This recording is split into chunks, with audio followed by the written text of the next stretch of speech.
ఎందుకు దేవుని మనము స్తుతించాలని మనం ఆలోచన వస్తే కదా 150వ కీర్తన 2వ వచనంలో, కీర్తన గ్రంథం 150వ కీర్తన 2వ వచన భాగంలో ఆయన పరాక్రమ కార్యములను బట్టి ఎందుకు స్తుతించాలంట?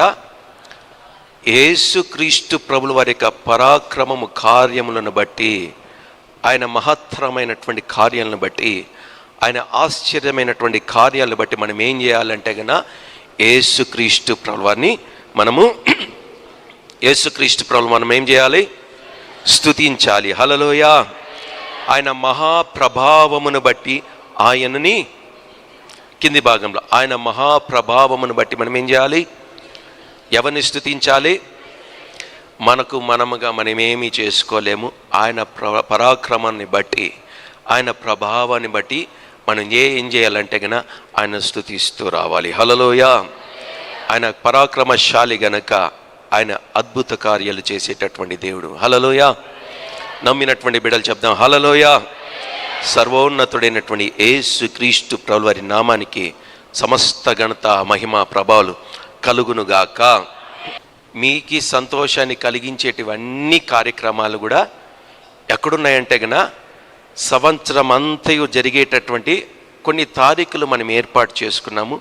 ఆ తారీఖును బట్టి మనం ఏం చేస్తుంటాం? ముందుగానే మనం సంతోషపడుతుంటాం, దానికి సిద్ధపడుతూ ఉంటాం. ఏ రీతిగా సిద్ధపడతామో తెలుసా?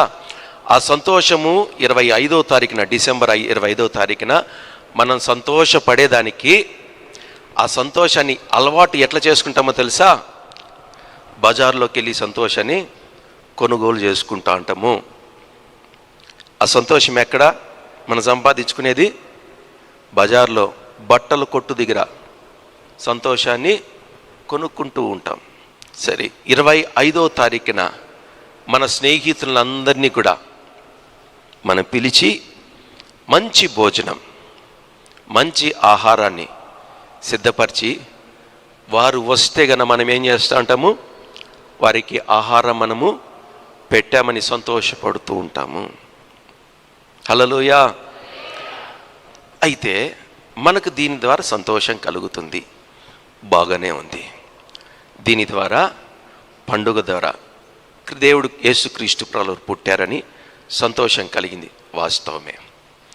ఇది అయిపోయిన తర్వాత మళ్ళీ ఇంకో సంతోషం పుడుతుంది. 25 తర్వాత రాత్రి బిర్యానీ తినేసి ముగించేసిన తర్వాత 26వ తారీఖు మళ్ళీ ఏం సంతోషం గుర్తొస్తుంది?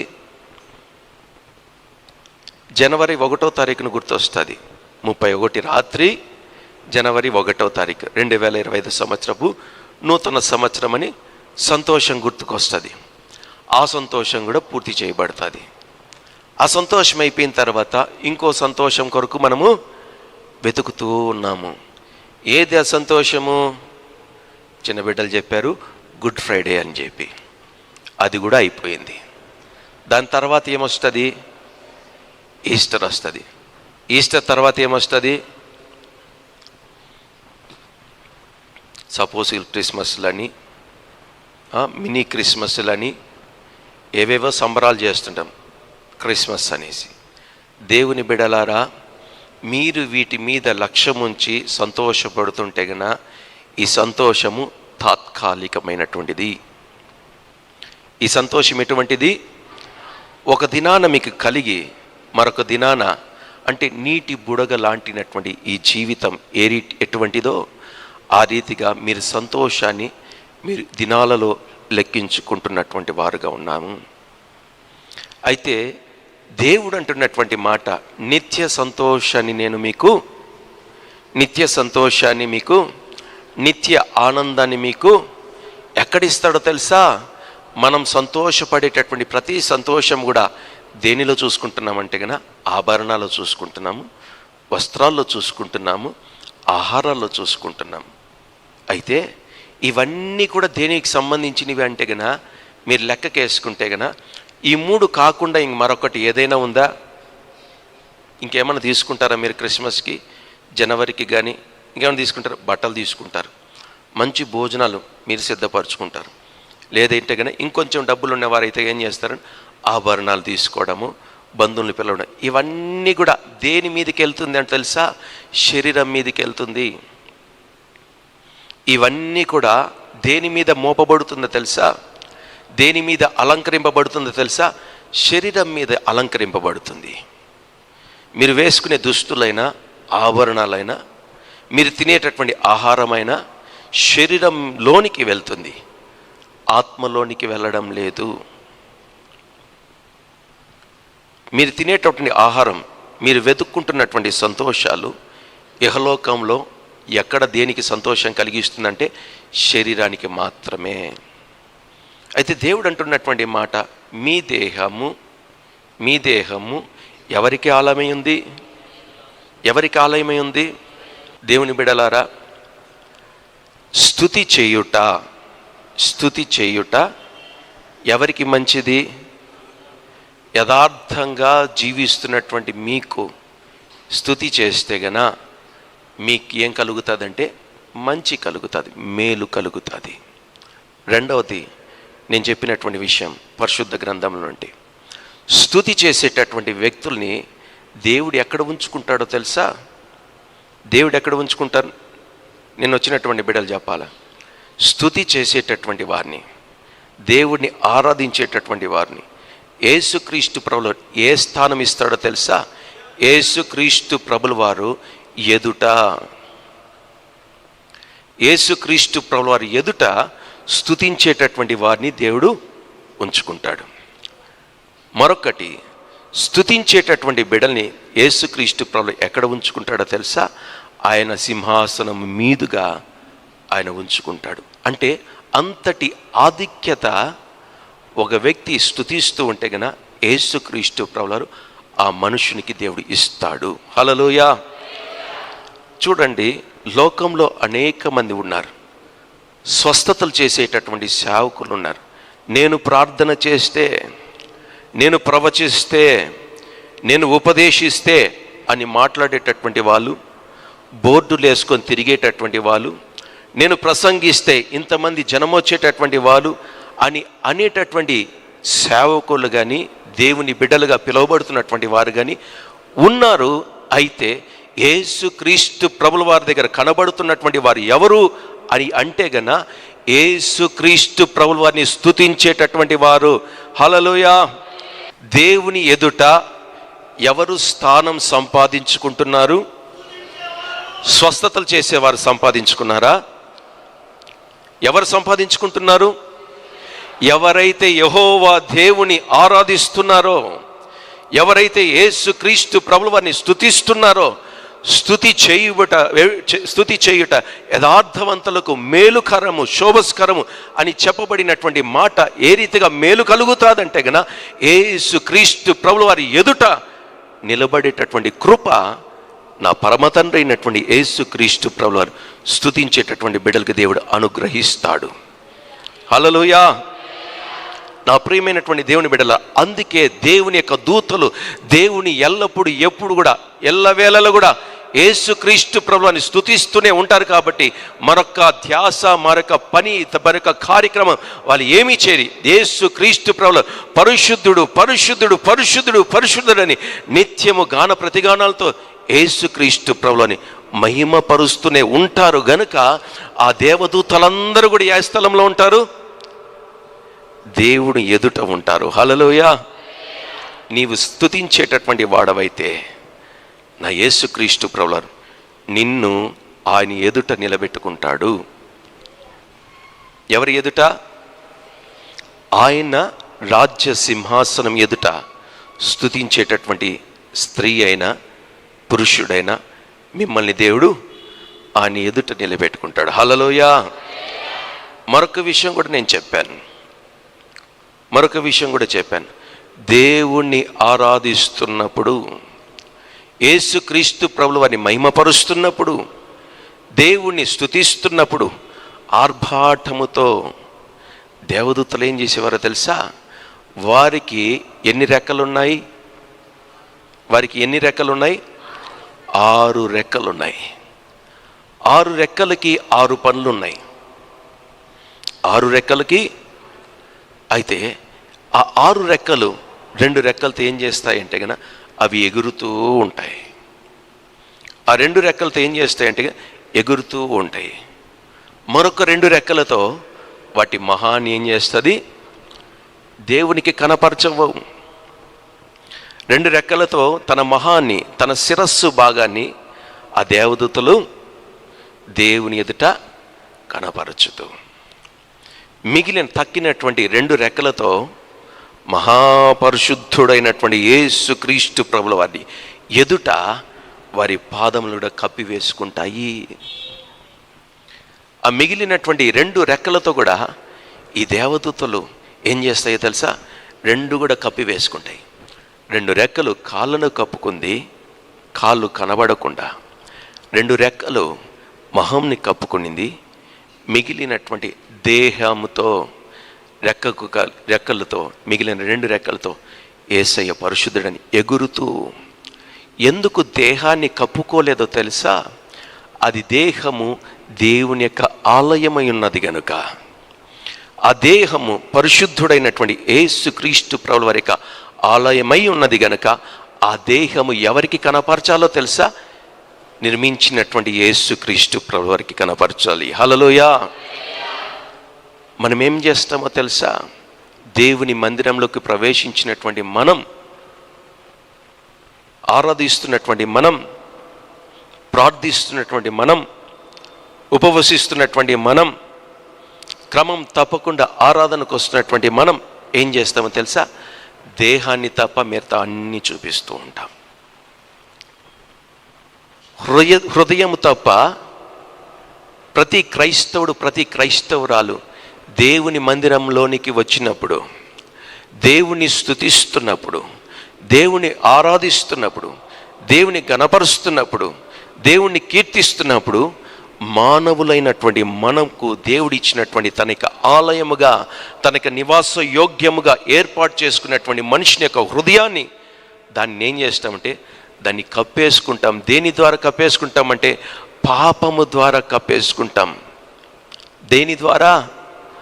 పాపం ద్వారా కప్పేసుకొని మన శిరస్సును మనం చూపిస్తుంటాం దేవునికి. అంటే మనకు అహంకారం, మన యొక్క తెలివితేటలు, మనకున్నటువంటి వాక్శక్తి, మనకున్నటువంటి ఈ యొక్క సమాజంలో ఉన్నటువంటి స్థాయిని మనం కనపరుచుకుంటూ ఉంటాం.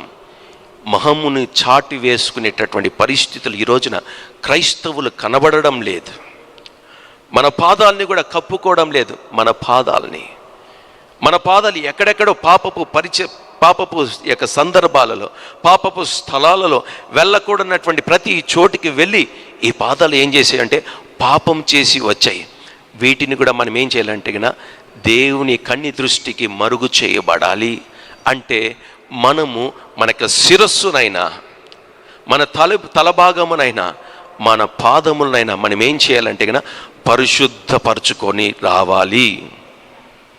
దేవుని యొక్క ఆలయానికి వచ్చేటటువంటి ప్రతి వారు కూడా, దేవుణ్ణి ఆరాధిస్తున్నటువంటి ప్రతి ఒక్క వ్యక్తి కూడా, ప్రతి ఒక్క సహోదరి కూడా దేవుని సన్నిధానంలో స్తుతించుటకు వచ్చేటటువంటి ప్రతి వారు కూడా ఏ రీతిగా రావాలంటే గన నీ యొక్క అంతస్తో, నీ స్థితియో, నీ ధనమో, నీ బలమో ఏవి కూడా యేసుక్రీస్తు ప్రభువు వారి దగ్గర కనపరచబడకూడదు.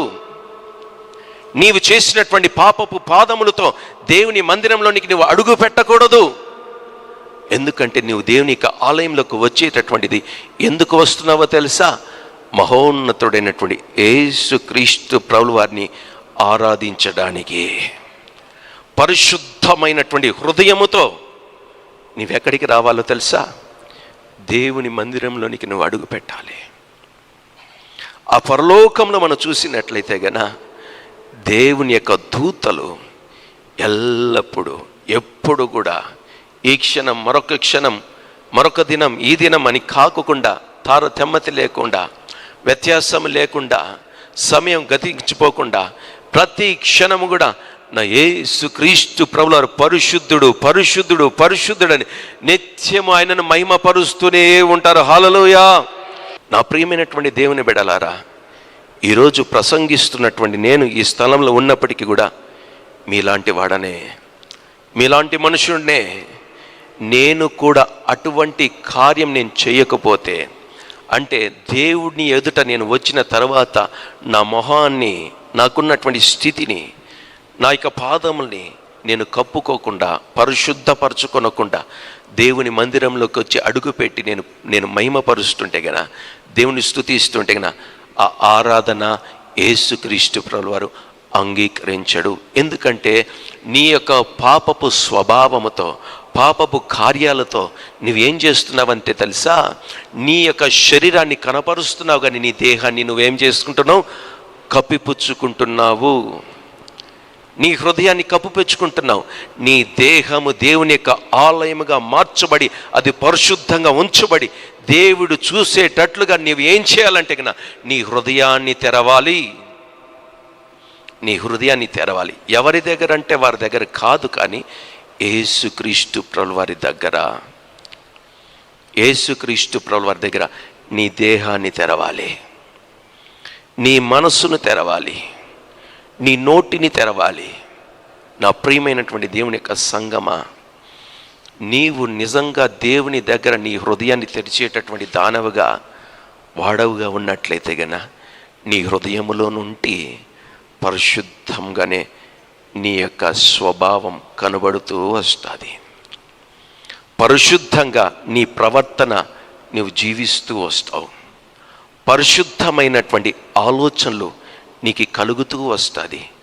నీకు ఎంత ప్రార్థన పరుడువైనా, ఉపవాసాలున్నా, వాక్యపు జ్ఞానం ఎంత ఉన్నప్పటికీ కూడా నీ జీవితములో ఇటువంటి పరివర్తన, ఇటువంటి కార్యం నీలో కలగలేదు, ఉండలేదు అని అంటే గన నీ యొక్క దేహం పాపపు దేహం, నీ యొక్క జీవితం పాపపు జీవితం.